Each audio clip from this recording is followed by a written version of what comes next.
About the common sites of infection, that means in our body where we can get that nosocomial infection. कहाँ कहाँ कौन सी site है जहाँ से हम इन्फेक्शन को ले सकते हैं. तो यूरिनरी ट्रैक्ट इन्फेक्शन, अगर किसी को भी कैथेटर लग रहा है तो कैथेटर एज़ वी नो, मैं थोड़ा सा बताती हूँ. जब किसी भी बंदे को यूरिन पास आउट करने में प्रॉब्लम आती है तो उनके यूरिनरी ट्रैक्ट में से एक पाइप को अटैच करा जाता है ताकि वो डायरेक्ट पाइप के थ्रू उनका यूरिन बाहर पास आउट हो जाए. ठीक है. तो यूरिनरी ट्रैक्ट के थ्रू हो सकता है. सर्जिकल वुंड्स, दैट मीन्स अगर कहीं पे भी सर्जरी हो चुकी हो वहाँ पे होगा. Respiratory tract through droplets. Skin, अगर बंदे को कोई भी चोट लगी हो या वुंड हो, बैक्टीरियमिया, ब्लड में प्रेजेंस हो जाए नीडल्स की वजह से या any other side. These are the common infection that are caused, that are named as nosocomial infection. First one is urinary tract infection. Urinary tract infection means that infection which is caused to urinary tract of a person. अगर किसी भी वजह से हमारा urinary tract में bacterial infection हो जाए या बैक्टीरियल कॉलोनी वहाँ पे प्रोड्यूस हो जाए या वहाँ पे होने लग पड़े तो दैट मीन्स यूरिनरी ट्रैक्ट आपका इन्फेक्टेड हो चुका है. Second is catheter associated infection. Catheter is a flexible type of tube inserted through a narrow opening into a body cavity, जो कि एक फ्लूइड को रिमूव करने में हेल्प करता है, चाहे वो कहीं से भी फ्लूइड हम निकाल रहे हैं. ठीक है.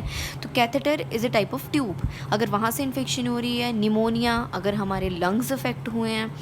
Fourth is blood stream. अगर हमारा माइक्रो बैक्टीरिया जो है वो हमारे ब्लड स्ट्रीम में पहुंच गया हो तो that is a blood stream infection. These are the 4 main types of nosocomial. ये कुछ टाइप की इन्फेक्शन है जिनको फर्दर डिस्क्राइब करा हुआ है. That is surgical site infection. अगर किसी भी बंदे को कहीं पे सर्जरी हो चुकी हो, अगर उस वूंड के थ्रू कोई ऑर्गेनिज्म अंदर एंटर कर चुका हो आपकी बॉडी में तो that will be called as surgical site infection. They are also frequent क्यों होते हैं? हॉस्पिटल्स में नंबर ऑफ पेशेंट्स होते हैं जो अपनी सर्जरी वगैरह करवाने आए होते हैं, उनको अपनी बॉडी में बहुत सारे कट्स लगते हैं बिकॉज ऑफ सर्जरी. तो अगर उन सर्जरी की वुंड्स में से कोई भी बैक्टीरिया बॉडी के अंदर एंटर कर जाए तो that will be called as surgical site infection. The definition is mainly clinical or the insertion site of drain or spreading cellulites from the wounds. The infections can be exogenously or endogenously. Exogenously I have already told you, exogenously जो बाहर से organism अंदर enter करे. Endogenously body के अंदर ही bacteria present है लेकिन वो अपॉर्चुनिटी लेके जब बंदे की इम्यूनिटी डाउन होगी वो तब एक्ट करेगा.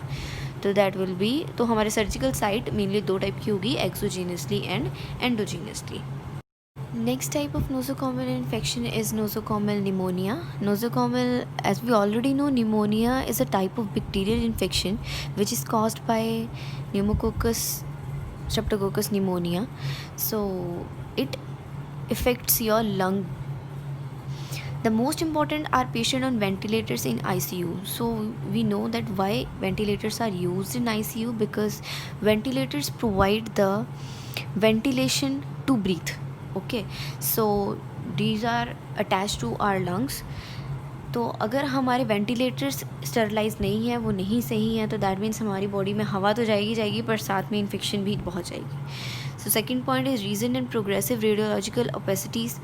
Radiological opacity means pulmonary parenchyma refers to the portion of lung often used solely to alveolar tissue. Okay, तो अगर उसमें opacity start हो या transparent start हो जाए दैट मीन्स वो हमारा वो वाला पार्ट सही तरह से काम नहीं कर रहा. अगर हमारा alveolar tissue सही तरह से काम नहीं करे तो एक्सचेंज ऑफ गैसेस कहाँ से होंगी, तो that will affect your lungs. इससे स्पूटम, पेरेलेंट स्पूटम स्टार्ट हो जाता है, ऑन साइट फीवर स्टार्ट हो जाता है और इसका बेसिक मेन जो कॉमन कॉजेटिव एजेंट है वो होता है acinetobacter. Acinetobacter is the bacteria we already know जो कि पैथोजेनिक होता है. अगर वो हमारे लंग्स में एंटर कर जाएगा तो न्यूमोनिया स्टार्ट कर जाएगा जिससे हमारे लंग्स बहुत ज़्यादा अफेक्टेड होंगे. Next type of infection is nosocomial bacteremia. Nosocomial bacteremia means the presence of bacteria in the blood because of hospital acquiring environment. So the incidence is increasing particularly for certain organism. Bacteremia सबसे ज़्यादा किस organism की वजह से हो रहा है वो है multi resistance coagulase. Multi resistance that means उसका बहुत सारी antibiotics का उस पर असर होना बंद हो चुका है. हमें पता है resistance का मतलब क्या होता है. That means जब किसी दवाई का किसी organism पे असर होना बंद हो जाए, रेजिस्टिव हो जाए वो उसके लिए. तो इसमें सबसे ज़्यादा जो इन्फेक्शन कॉज कर रहा है बैक्टीरिया वो है multi resistance coagulase, negative staphylococcus and candida. Candida is a fungus. Okay, so these are the 2 main organism which are causing nosocomial bacteremia. Second point is infection may occur at the skin entry site, जहाँ से हम catheter को enter करते हैं या अपना ivy device enter करते हैं, इंट्रावीनस डिवाइस, और जब हम कैथेटर को एंटर कर रहे होते हैं बॉडी में सबक्यूटेनियस पाथ में, अगर उसी डिवाइस की वजह से इन्फेक्शन या कोई ऑर्गेनिज्म या कोई बैक्टीरिया हमारी बॉडी में इन्वेड कर जाए तो वहाँ से ये नोज़ोकोमियल बैक्टीरियमिया हो सकती है. Urinary tract infection involve the infection caused to urinary tract of a person. It is the most common cause of a nosocomial infection and 80% of the infection are associated with indwelling catheters. जब catheters जब pipe insert करी जाती हैं किसी बंदे की body में, जब वो नॉर्मली यूरिन पास आउट नहीं कर सकता, तो तब हमें फ्लूइड निकलवाने के लिए उसकी बॉडी में कैथेटर इंड्यूस करना पड़ता है, इन्वेड करना पड़ता है, तो तब ये इन्फेक्शन होने के चांसेस सबसे ज़्यादा होते हैं. हमने अभी तक डिस्कस कर लिया है इन्फेक्शन कैसे होती है, कौन से सोर्सेज होते हैं, टाइप ऑफ इन्फेक्शन कौन सी है. अब next part is how to prevent and control this nosocomial infection. तो सबसे first point is isolation. We should isolate our cells from the environment from where we can get that nosocomial infection. अगर हम खुद को isolate करेंगे तो that means this would be our first step. हम उन इन्फेक्शन की साइट्स को स्टेरलाइज़ करके भी बच सकते हैं. लेकिन फ़र्स्ट थिंग इज़, अगर कोई बंदा ऑलरेडी बहुत ज़्यादा डील कर रहा है इन इन्फेक्शंस के साथ या किसी और इन्फेक्शन के साथ, या वो बहुत ज़्यादा इम्यूनो कॉम्प्रोमाइज है, तो उस बंदे को हॉस्पिटल इन्वायरमेंट से दूरी रखना इज़ बेटर ऑप्शन. बिकॉज अगर वो ऑलरेडी इम्यूनो कॉम्प्रोमाइज हालत में नोज़ोकोमियल इन्फेक्शन भी पाएगा तो उसको सफ़र बहुत ज़्यादा करनी पड़े, सफ़रिंग बहुत ज़्यादा होगी. तो इसलिए यही होता है कि हमें प्रिवेंट करने के लिए first step should be isolation. After isolation the second step should be sterilization. Sterilization of all the reusable equipment such as ventilator, humidifier and any device that come in contact with the respiratory tract.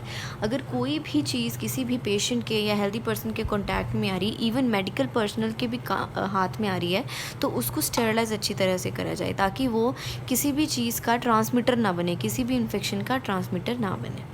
I don't think so कि there is need to explain this point. We should wash our hands to save ourselves from the virus. So we can also save ourselves from bacteria by washing our hands. अगर आप कोई भी चीज़ को touch करते हो, आप hospital जा रहे हो, किसी भी चीज़ को टच कर लिया है, तो we should wash our hands. इससे हम कॉन्टैक्ट छोड़ते हैं इन्फेक्शन से खुद का. Okay, so washing our hands is the main step we can use to save ourselves from the nosocomial infection. So gloves can be used for two reasons. First, provide a protective barrier and prevent contamination of hands. हमारे हाथों को साफ रखने के लिए. Second thing, हमारे हाथों पे जो माइक्रो ऑर्गेनिज्म लगे हैं उनसे पेशेंट्स को बचाने के लिए. ठीक है, तो ये दो मेन चीज़ों के लिए हमें हेल्प कर सकते हैं. So like gloves, wearing apron can reduce the risk of infection to medical person and even for the patients के लिए भी prevent कर देगा वो disease के लिए plus खुद के लिए भी. That means again like gloves they can help ourselves as well as patient. So last but not the least, get educated.